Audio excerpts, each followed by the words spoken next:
Oh, they asked him how he cooked the turkey so well, and he said, well, I have a secret recipe. He said, I fill the cavity not only with stuffing, but raw popcorn.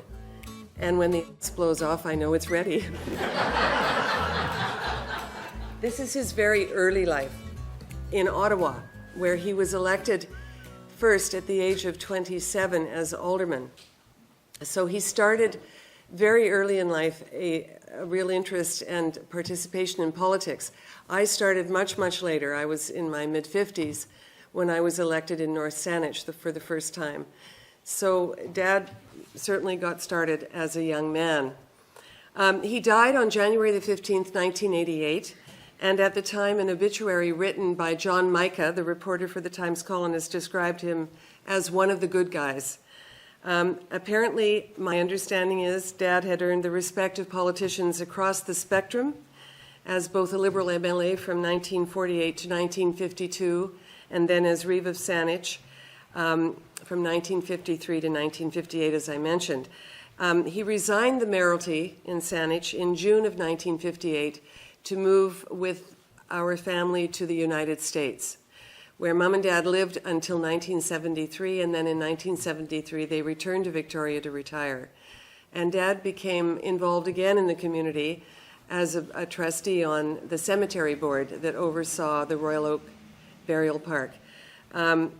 He was always active in community and public affairs, as much as I can remember, and was appointed to the BC Parole Board upon their return to Victoria. He served on the BC Parole Board for 3 years, which was a bit unusual for Dad. I didn't know he had an interest in corrections and criminal justice, but maybe it was because I was working as a probation officer at the time and he took an interest as a result of that. And then, as I say, he served on the cemetery board of Greater Victoria and advocated for many, many years for the installation of a columbaria at Royal Oak Park. And these are the marble or granite, they're large, they look almost like this actually, and they have little boxes inside where ashes are inurned. And Dad talked about these and brought the concept to the cemetery board because he had seen them in the United States, and he felt that land would become scarce in the Royal Oak area, and he thought this was a great way to save space and a respectful way to save space. So that's why eventually the columbaria was installed, and there was a ceremony 6 months after he died that Mom attended. And he always loved a joke, and I think he would have liked this article that was written 6 months after his death. While he did not live to see the fruition of his vision for a columbaria, the TC article said, excuse me, tongue-in-cheek, "Ashes, ashes were the first to be inurned at the columbarium during a dedication ceremony in June 1988. So he would have loved that. Dad's early life, he was born September 30th, 1906 in Brandon, Manitoba, the second eldest of 4 boys. Their eldest brother, and Dad always talked a lot about Donald. Donald was the eldest child. He died of a heart condition at age 9. And Dad said, sadly today, that wouldn't have happened. He would have survived. I think they called it a leaking valve of the heart. And I remember my grandmother talking about Donald as well, my dad's mom. And she lived with us, Kate. There's a picture of Kate there. She lived with us until she died in 1958. Dad was raised and educated in Ottawa. The family moved to Ottawa. And he spent a lot of time at the family summer cottage in Britannia. And as well, he lived in Ottawa and spent time at Britannia through the 1920s and 30s. Then he suffered the loss of his closest friend, Bert Marshall, who was shot and killed on an Ottawa street in front of my father. My father was with Bert. They had just gotten out of Bert's car, and someone came up and shot him. And so Dad, from that point forward, was very much a pacifist and very anti-gun. Obviously, that would have had a huge impact on him, and he never actually got over it. He was in his 20s at the time, and the story was that there had been a trial of a murder, and Bert was going to be testifying as a witness, and he was killed. So In 1934, though, at the age of 28, his political career began when he was elected alderman of Ottawa Council, and his mentor, great mentor, was Charlotte Whitten. So for those of you who might remember that name, I think she's as famous as Hazel McCallion, who just retired at 93 as the oldest mayor in Canada. So then, during that time, he became a member of the Princess Louise Dragoon Guards, their mounted regiment. So he was riding horses through the streets of Ottawa. It was hard to imagine my father riding horses through the streets of Ottawa, but he did. And during a ceremony in the front of the Governor General in the 1930s, I would think this would be the late 30s, Dad's horse threw him into a snowbank. It was in the middle of winter. And so I gather as he was getting up and cleaning himself off, the Governor General yelled, "Are you all right, Ash?" And he said, "Yes, I'm fine." So he always said, "I fell on my ash off the horse." And then he remounted the horse and continued with the procession. He served then as a captain during World War II in the Canadian Army and was stationed in London during the Blitz. He remembers the Blitz very well, and he did talk about it, but Dad actually never saw combat apart from the bombing in London, which would have been frightening enough. He contracted double pneumonia, and so he was hospitalized in London. And that's when he learned how to needlepoint, because they had to give these ailing soldiers something to do in their spare time while they were bedridden. So Dad learned to needlepoint, which is an unusual hobby for a man, at least then it was.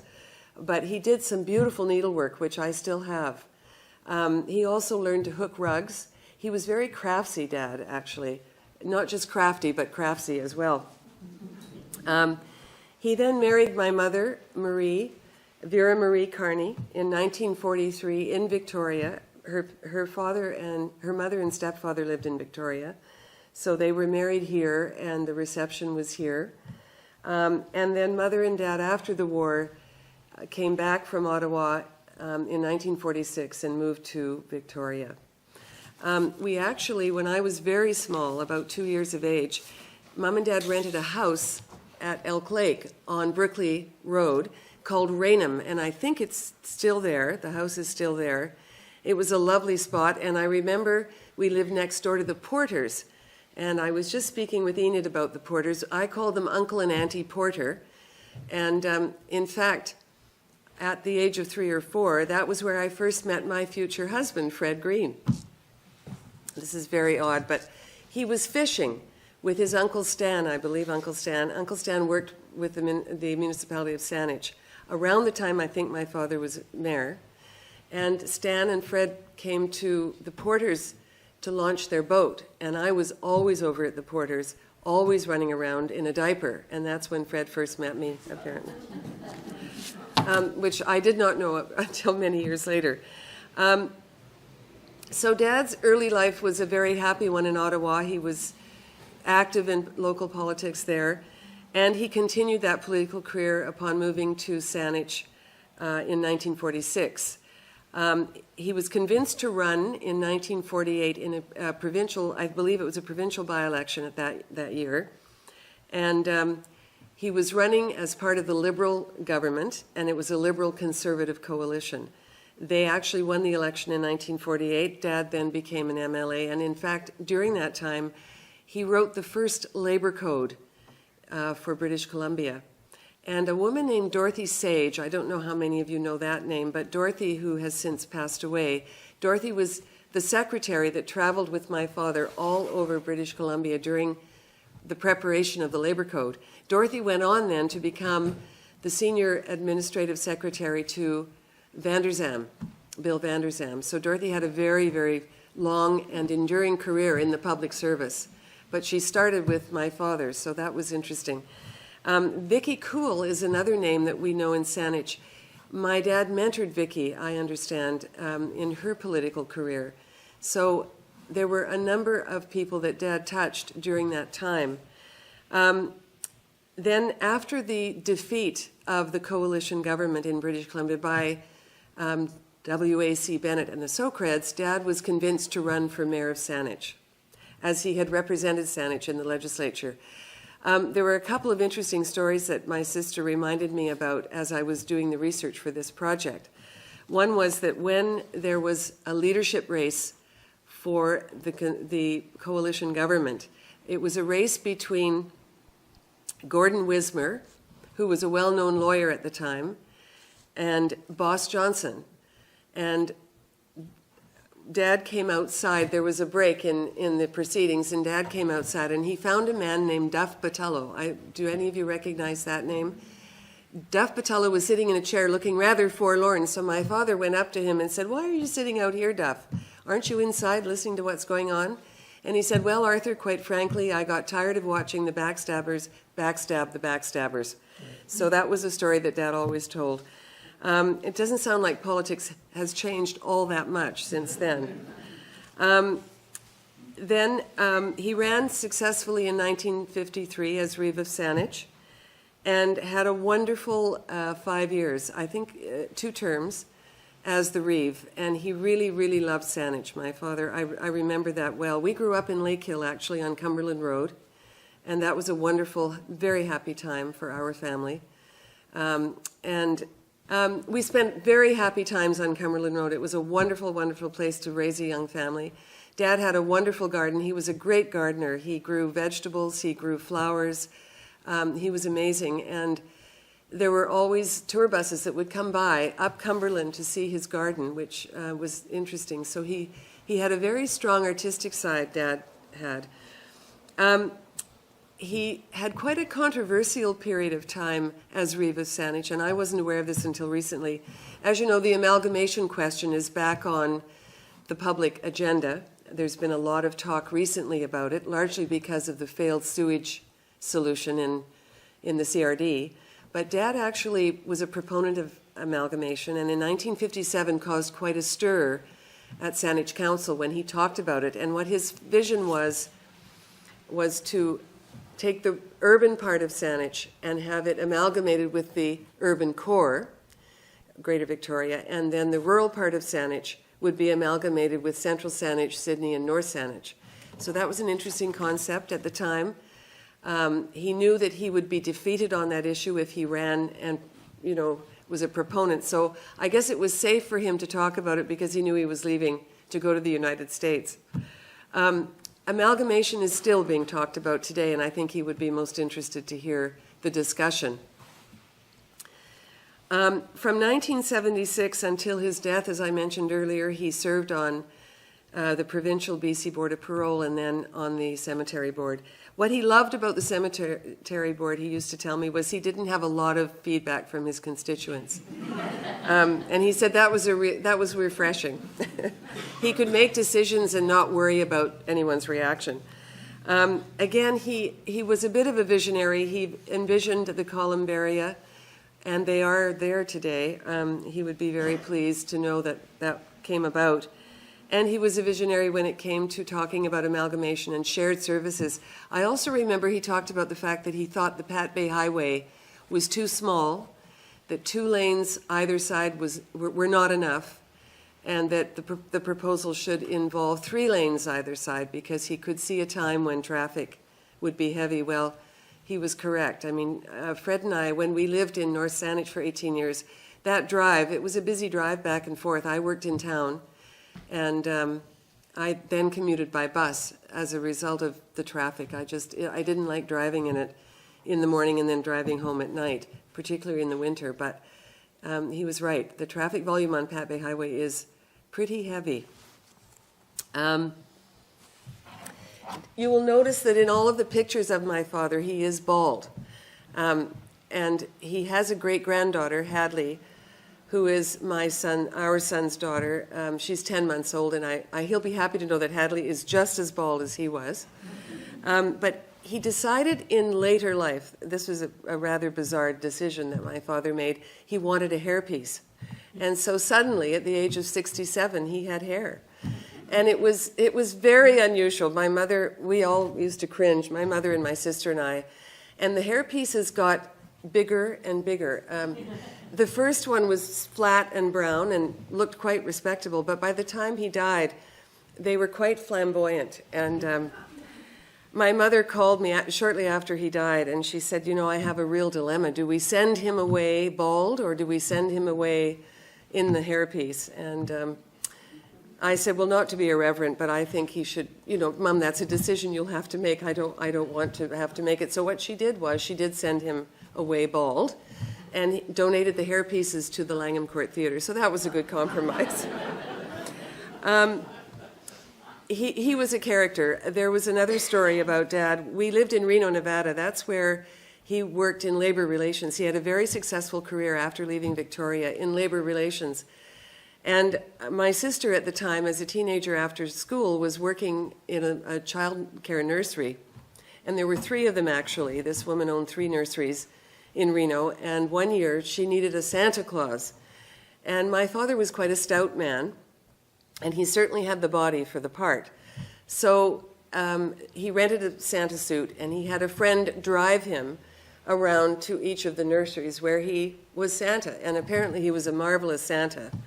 But by the time he got home, which was fairly late in the evening, because after the duties were done, his friend took him for drinks. And Dad always loved to drink. Anyway, they had quite a bit, or at least my father had quite a bit. And he arrived home. Mother opened the door. I remember this so well. It was really quite amazing. I was about 16. My sister would have been 12. And Mother opened the door, and Chrissy and I are standing behind her, and there's Dad's friend holding Dad up in this giant Santa suit. And he just left him at the door. He said, Marie, here's Arthur, and off he went. Arthur couldn't walk, and so what happened was that Mother got the door open, and then Dad pitched forward onto his stomach in the hallway in the Santa suit. And my father was a very, very private person, and neither my sister nor I had ever seen him undressed in any way, shape, or form. But Mother, it took the 3 of us to get him down the hallway. We had to drag him because he was too big to lift. And we dragged him all the way down to the bedroom, and we got him into bed. And I think the next morning, he woke up and said to my mother, how did you do this by yourself? And she said, well, Arthur, it was quite a trial. And she was afraid to tell him that the girls had helped her. So we finally saw Dad in his underwear and undershirt. That was it. But I'll never forget it. It was a very funny story. But Dad, you know, was very active. He was very engaged all of his life, right up until the time he died. He was a wonderful grandfather to our son, Matthew, who is now 33. And Matthew still has very, very vivid memories of Poppy. That's what he called him. And I'm just sorry that Dad couldn't have lived first to see another federal Liberal government, because Mom and Dad were great Liberals, and Mother was active in Lady Laurier until her death. And of course, Dad was an active federal Liberal. And also, I'm sorry that they couldn't live to see their great-grandchild, who is Hadley, Matthew's little girl. That makes 5 grandchildren for Fred, and Hadley is my first. So it's been a wonderful, wonderful gift this last year. So I think I've tried to capture his life. I know a lot of you, some of you were affiliated with Dad when he was working as mayor of Saanich, Reeve of Saanich. I think he would be quite interested in what's going on in Saanich today. Saanich has changed drastically since the 1950s, the late 1950s, and I've certainly lived to see a number of changes, as all of you have, and many of you in this room have seen many more changes than I have as well. But I'm quite happy to take now questions, or if you have any short anecdotes about Dad, that would be wonderful too.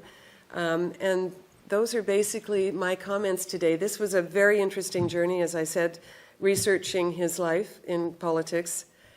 But my sister and I spent a lot of time together, remembering things together.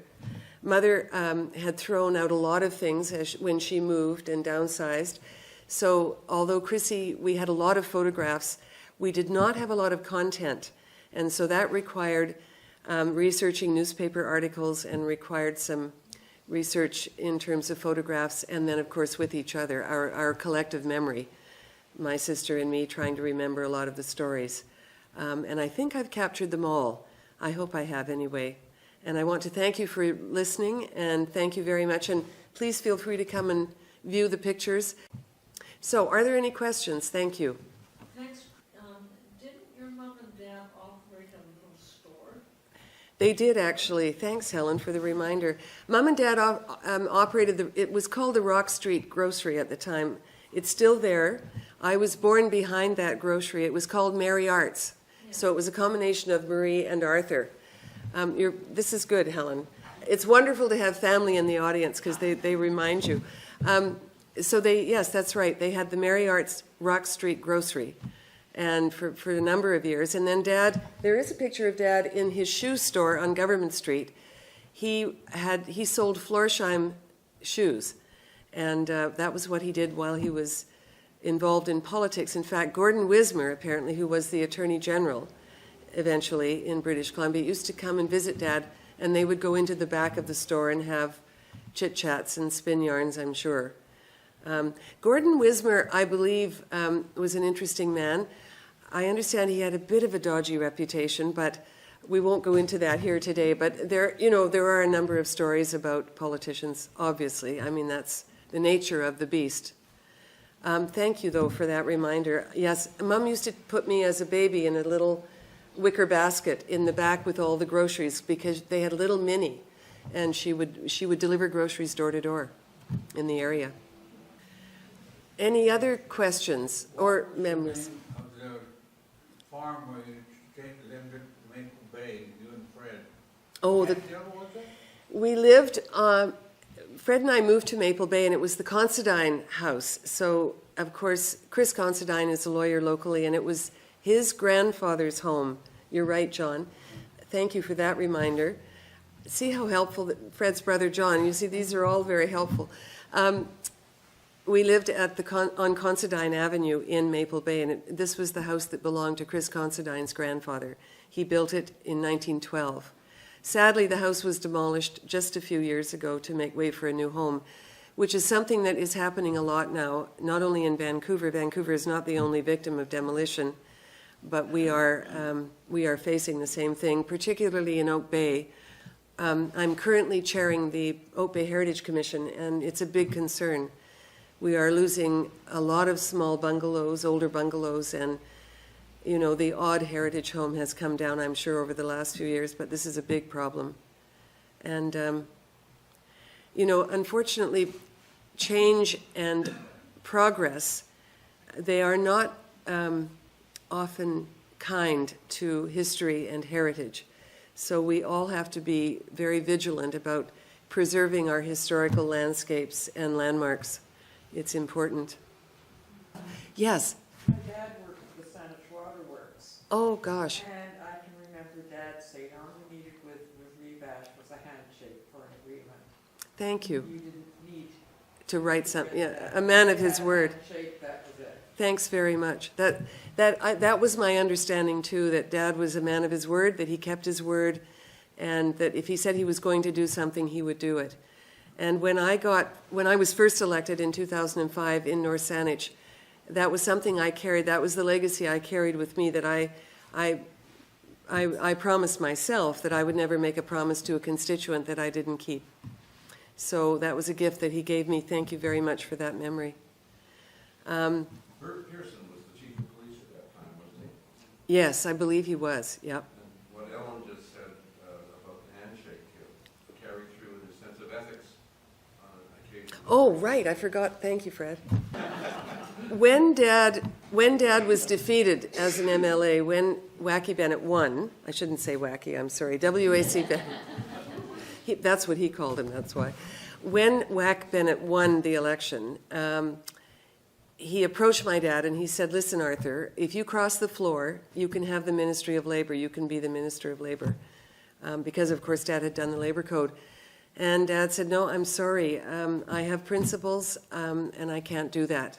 And he walked away from provincial politics, which is quite amazing for someone who, Mother and Dad eked out a living with a shoe store. It wasn't a big money maker, and then, of course, they had the little grocery store. And it would have been an opportunity for Dad to perhaps have a stable income in some ways and some notoriety, but he walked away from all of it and just said, no, I can't do that, because it would have meant abandoning his liberal principles and his political ethics. And that was another example of what that meant to him. But, you know, I don't know how often that would happen these days. It's not a common practice that a politician walks away from an active or lucrative political career. I'm sure it does happen, but that was quite something at the time. And it was very hard on the family, I think, as well, on my mom especially.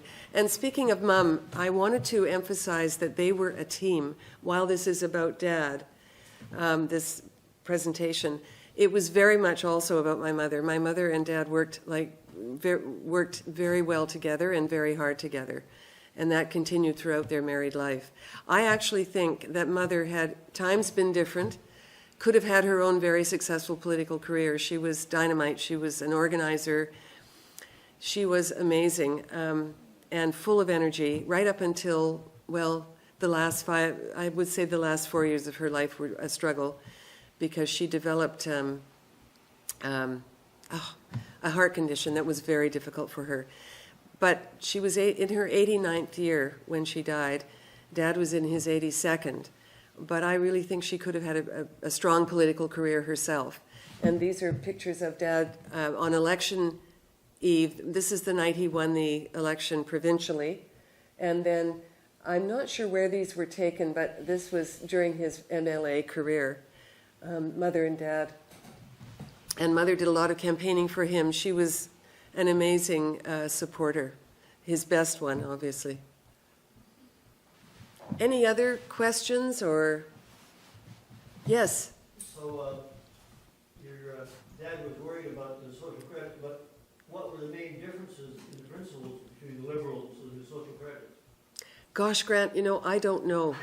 I wish I knew. I don't know what the primary differences were. The current government, the BC Liberals, are not Liberals. They are a coalition themselves of Conservatives and social credit.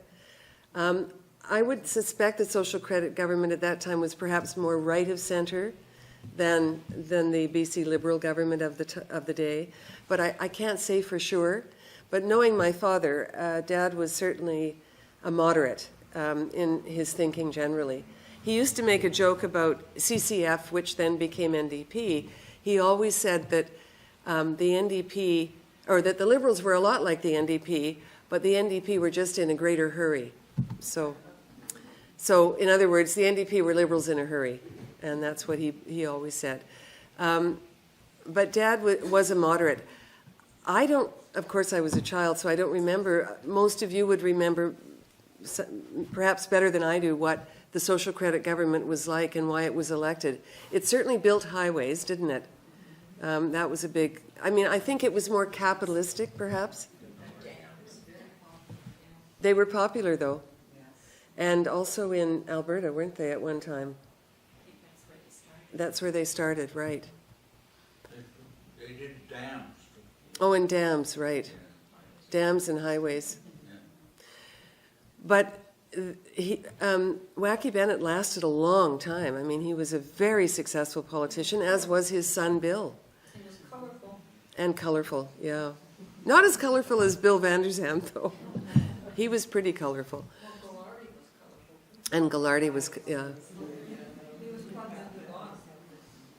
Well, Dad used to, of course, make quite a few remarks about the social credit government, and we won't go into those today. But when he came back, he was re-engaged. It was as though he had never left politics. He was right back at it and remained active, as I say, until he died. He died suddenly. He did not, he had a couple of heart attacks the year that our son was born, Matthew, so 1982. He suffered his first heart attack in 1982 in March, the month that Matthew was born, and then he had a second heart attack in August of that year. He was, his lifestyle was not great. Dad sat a lot, needle pointing and hooking rugs.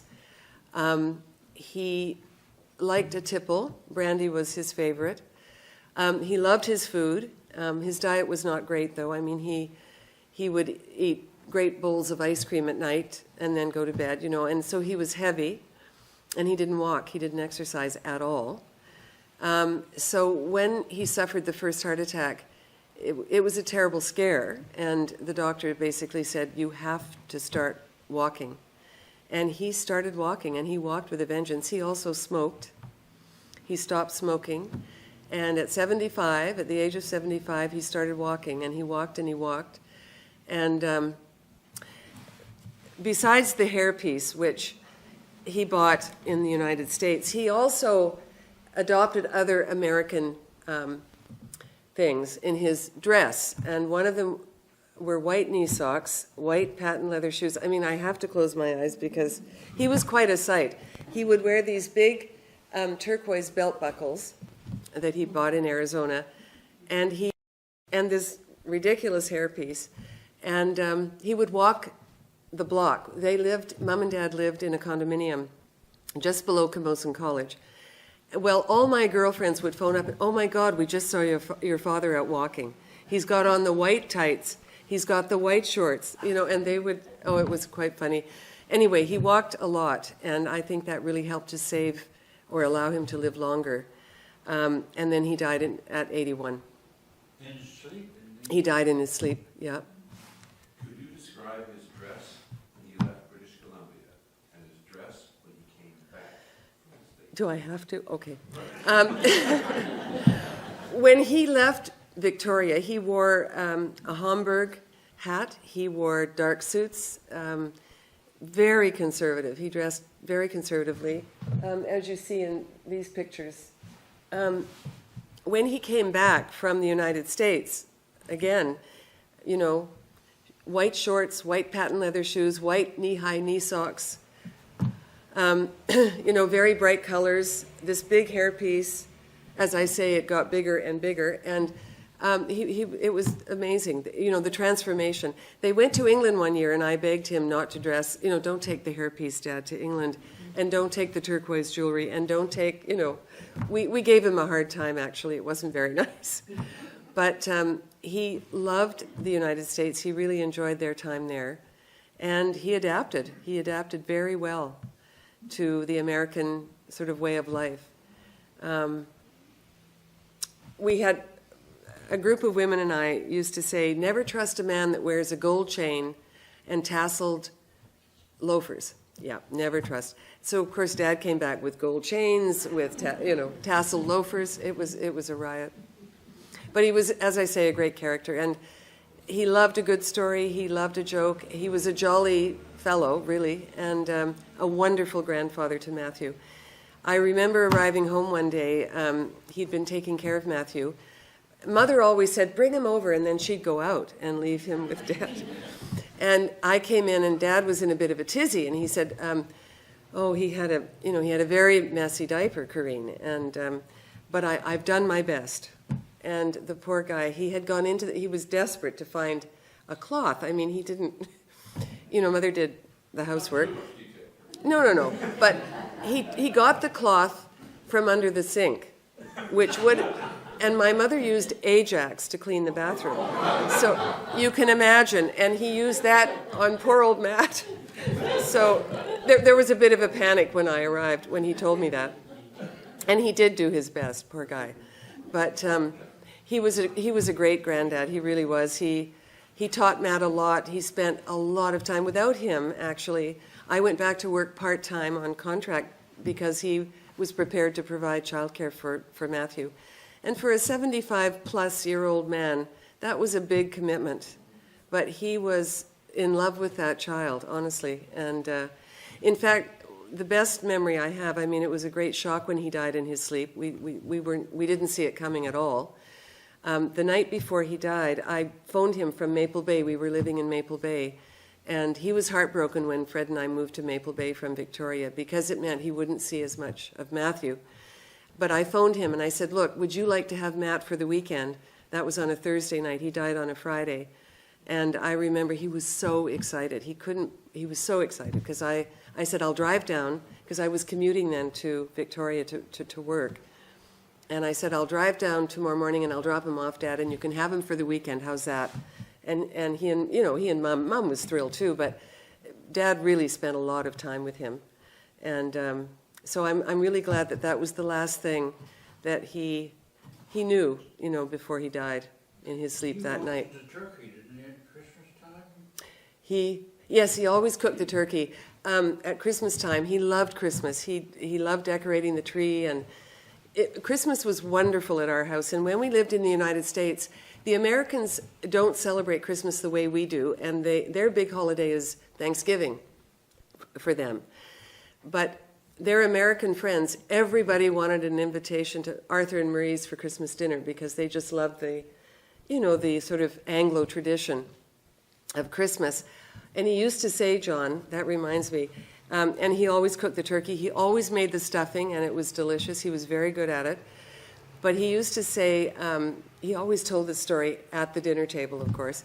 He said, well, you should be very happy. They asked him how he cooked the turkey so well. And he said, well, I have a secret recipe. He said, I fill the cavity, not only with stuffing, but raw popcorn. And when the apple blows off, I know it's ready. I hope I didn't offend anyone, but that was his story he used to tell. I hope you've enjoyed it. I certainly enjoyed the experience of putting this together. It was an honor to be asked. Thank you very much. And I know Dad would be thrilled if he knew we were doing this, today. And he would be thrilled that Saanich, the rural part of Saanich, is still intact, I think. So he would be very happy that we were doing this in Saanich as well, in Royal Oak, too, where he, of course, where the Med Grill is, where he spent a lot of time, the old hall. Thank you, everybody, for your attention.